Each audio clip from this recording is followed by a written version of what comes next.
जय श्री कृष्ण सर। आप सभी का आपके अपने चैनल आर्य भक्ति जोन पर स्वागत है। सभी को संकष्टी चतुर्थी व कजरी तीज की हार्दिक शुभकामनाएं। रात के सन्नाटे में आकाश में चमकता चौथ का चांद, मंद मंद बहती हवा और मंदिरों की घंटियों में गूंजते ओम गण गणपते नमः के स्वर, यही है भादो संकष्टी चतुर्थी का पावन अवसर, जब गणपति बप्पा अपने भक्तों के दुख हरते हैं और उनकी सभी मनोकामनाओं को पूर्ण करते हैं। आज हम सुनेंगे वह पवित्र कथा जिसे सुनने और व्रत करने से समस्त बाधाएं दूर होती है और जीवन में सुख समृद्धि का वास होता है। तो आइए भक्ति और श्रद्धा के साथ आरंभ करते हैं भादो संकष्टी चतुर्थी व्रत कथा। राजा नल की कथा। पार्वती जी ने गणेश जी से पूछा कि हे पुत्र, भादो कृष्ण चतुर्थी को संकटनाशक चतुर्थी कहा गया है, अतः उस दिन का व्रत किस प्रकार किया जाता है, कृपया मुझे बतलाइए। गणेश जी ने कहा, हे माता, भादो कृष्ण चतुर्थी सब संकटों की नाशक, विविध फलदायक एवं संपूर्ण सिद्धियों को देने वाली है। इसकी पूर्व वर्णित विधि से ही पूजा करनी चाहिए। हे माते, इस व्रत में आहार संबंधी कुछ विशेषताएं हैं, मैं आपको उन्हें बतलाता हूँ। श्री कृष्ण जी कहते हैं कि हे युधिष्ठिर, पुत्र की ऐसी बातें सुनकर पार्वती जी ने उनसे पूछा कि आहार एवं पूजन में क्या विशेषता है, उसे कहिए। गणेश जी ने कहा कि गुरु द्वारा वर्णित प्रणाली से इस दिन भक्ति भाव से पूजन करना चाहिए। 12 महीनों में अलग अलग नामों से गणेश जी की पूजा करनी चाहिए। विनायक, एकदंत, कृष्ण पिंगल, गजानंद, लंबोदर, भालचंद्र, हेरंब, विकट, वक्रतुंड, अखुरत, विघ्नराज और गणधीप। इन 12 नामों से व्रती को गणेश जी की पूजा करनी चाहिए। अलग अलग महीने में क्रमशः एक एक नाम से पूजा करनी चाहिए। चतुर्थी के दिन प्रातः नित्य कर्म से निवृत्त हो व्रत का संकल्प करें। तत्पश्चात रात्रि में पूजन और कथा श्रवण करें। पूर्व काल में नल नामक एक पुण्य आत्मा और यशस्वी राजा हुए। उनकी रूपशालिनी रानी दमयंती के नाम से प्रसिद्ध थी। एक बार उन्हें श्रापग्रस्त होकर राज्यच्युत होना पड़ा और रानी के वियोग में कष्ट सहने पड़े। तब उनकी रानी दमयंती ने इस सर्वोत्तम व्रत को किया। पार्वती जी ने पूछा कि हे पुत्र, दमयंती ने किस विधि से इस व्रत को किया और किस प्रकार व्रत के प्रभाव से उन्हें अपने पति से मिलन का सहयोग प्राप्त हुआ, इन सब बातों को आप मुझे बतलाइए। श्री कृष्ण जी ने कहा कि हे युधिष्ठिर, पार्वती जी के ऐसा पूछने पर बुद्धि के भंडार गणेश जी ने जो उत्तर दिया उसे मैं कह रहा हूँ, आप सुनिए। श्री गणेश जी कहते हैं कि हे माता, राजा नल को बड़ी बड़ी आपदाओं का सामना करना पड़ा।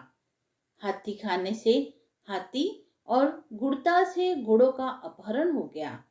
डाकुओं ने राजकोष लूट लिया और अग्नि की ज्वालाओं से घिरकर उसका माल भस्मसात हो गया। राज्य को नष्ट करने वाले मंत्री लोगों ने भी साथ छोड़ दिया। राजा जुए में सर्वस्व गवा बैठा। उसकी राजधानी भी उसके हाथ से निकल गई। सभी ओर से निराशा और असहाय होकर राजा नल वन में चले गए। वन में रहते समय उन्हें दमयंती के साथ अनेक कष्ट झेलने पड़े। इतना होते हुए भी उनका रानी से वियोग हो गया। तत्पश्चात राजा किसी नगर में सईस का काम करने लगा। रानी किसी दूसरे नगर में रहने लगी तथा राजकुमार भी अन्यत्र काम करने लगा।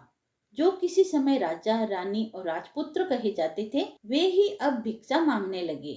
तरह तरह के रोगों से पीड़ित होकर, एक दूसरे से विलग होकर कर्म फल को भोगते हुए दिन बिताने लगे।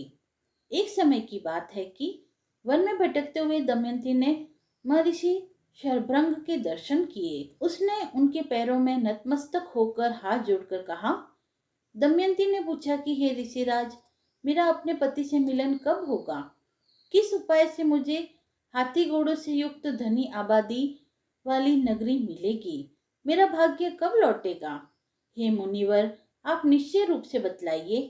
श्री गणेश जी कहते हैं कि दमयंती का यह उत्तम प्रश्न सुनकर शरभंग मुनि ने कहा, हे दमयंती, मैं तुम्हारे कल्याण की बात बताता हूँ, सुनो। घोर संकट का नाश होता है। सब कामनाएं पूर्ण करने वाला एवं शुभदायक है भादो मास की कृष्ण चतुर्थी संकट नाशन चतुर्थी का व्रत। इस व्रत में नर नारी को एकदंत गजानन की पूजा करनी चाहिए। विधि पूर्वक व्रत एवं पूजन करने से ही हे रानी तुम्हारी संपूर्ण इच्छाएं पूर्ण होगी। 7 महीने के अंदर ही तुम्हारा पति से मिलन होगा। यह बात मैं निश्चय पूर्वक कहता हूँ। गणेश जी कहते हैं कि सर्वभंग मुनि का ऐसा आदेश पाकर दमयंती ने भादो की संकटनाशिनी चतुर्थी व्रत को करना प्रारंभ किया और तभी से बराबर प्रतिमास गणेश जी का पूजन करने लगी। 7 ही महीने में हे राजन इस उत्तम व्रत को करने से उसे पति, राज्य, पुत्र और पूर्वकालीन वैभव आदि सभी कुछ प्राप्त हो गया। श्री कृष्ण जी कहते हैं कि हे प्रथा पुत्र युधिष्ठिर, इस प्रकार इस व्रत को करने से आपको भी राज्य की प्राप्ति होगी और आपके सभी शत्रुओं का नाश होगा, यह निश्चय है। हे राजन, इस प्रकार मैंने सभी व्रतों में उत्तम व्रत का वर्णन किया। यह सब कष्टों का नाश करता हुआ आपके भाग्य की वृद्धि करेगा। कथा समाप्त हुई। भादो संकष्टी चतुर्थी का यह व्रत हमें सिखाता है कि सच्ची भक्ति और धैर्य से हम संकट को दूर कर सकते हैं। जो भी यह व्रत पूरी श्रद्धा से करता है उसके जीवन में सुख, शांति और समृद्धि का आगमन होता है।